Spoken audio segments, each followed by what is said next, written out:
التعامل مع حماده هلال في المداح شايفه على مدار 3 سنين نجاح المسلسل، وكل سنه المسلسل بيتفوق على نفسه.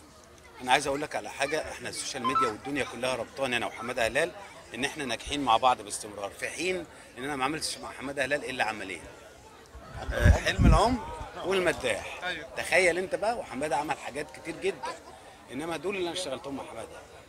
ليه حماده هلال؟ لان نيته صافيه، وانسان جميل نقي، بيحب الناس، بيحب كل الناس تبقى حلوه، ما بيحبش يستقل بالحكايه لنفسه.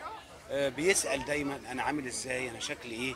فتقدر تقول ان حماده هلال من حبه لكل الكرو اللي موجود معاه هو اللي خلى العمل يطلع بالشكل اللي الناس شايفاه ده والنجاح المدوي ده. الجزء بتاع كمان تدوروا على اثار وتذبحوا في ناس وحاجات بتحصل كده، وفي طمع في الموضوع. هو عبد الرازق طمع، أيوة. وعبد الرازق ده كان بهلي يعني ياخد ايه، حاجه صغيره يطمع مثلا في قرشين، يا ست منال بس بيشوفيني تدي له قرشين يبقى فرحان بيهم وبتاع.